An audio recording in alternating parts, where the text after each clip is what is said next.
Q की कुछ applications जो हैं वो हम लोगों ने इस कोर्स के बिल्कुल शुरू में डिस्कस की थी। आपके पास जहाँ पे भी आप बफर का नाम सुनते हैं तो बफर जो है इस काइंड ऑफ अ क्यू।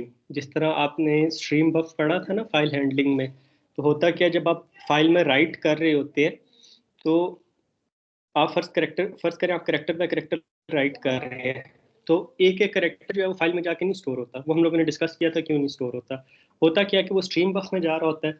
जब आपके पास वो बफर फुल हो जाता है, लेट से 4 किलो बाइट्स का या 8 किलो बाइट्स का, वो बफर जब फुल हो जाता है तो वो पूरे का पूरा जो एक ब्लॉक है 4 किलोबाइट का या लेट से 4 किलोबाइट का, तो पूरे का पूरा एक ब्लॉक जाके जो है वो डिस्क पे राइट होता है। या हमारा प्रोग्राम अगर क्लोज हो जाता है या हम लोग एक्सप्लिसिटली से फ्लश करते हैं तो हमारे पास बफर में जो कुछ भी पड़ा होता है वो हमारे पास फाइल में जाके राइट हो जाता है फिजिकली, मतलब हार्ड डिस्क के ऊपर जाके। तो हमारे पास जो है वो इसकी ज़रूरत क्यों पड़ती है एफिशिएंट करने के लिए फाइल ऑपरेशंस को। और ये जो बफर होता है ये होता क्या है, ये बेसिकली एक क्यू होती है। ठीक है, तो इस क्यू के अंदर जो है वो हम लोग एलिमेंट्स जो है वो ऐड करते जाते हैं, और जिस ऑर्डर में ऐड करते हैं जब फाइल में जाके वो चीज़ राइट होती है तो उसी ऑर्डर में जो है वो फाइल में जाके जो है वो चीज़ जो है वो राइट हो जाती है। तो you can think of any buffer as a queue.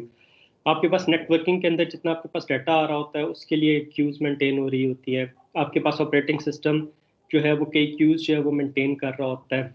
आपके पास जो टास्क होते हैं उनकी आपके पास क्यू बन रही होती है कि कौन से आपके पास टास्क जो है वो भी एग्जीक्यूट होने हैं, कौन से प्रोसेसेस जो हैं वो भी एग्जीक्यूट होने हैं, उसके लिए आपके पास जो है वो क्यूज बन रही होती हैं।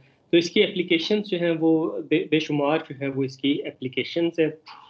अगर हम लोग जो है वो ग्राफ पे गए, ग्राफ पे ना भी गए तो ट्रीज के अंदर भी हम लोग इसको देखेंगे कि एट टाइम्स दूसरी एडीटीज के साथ मिल के हम लोग जो है वो क्यूज को यूज़ करते हैं कुछ प्रॉब्लम सॉल्व करने के लिए।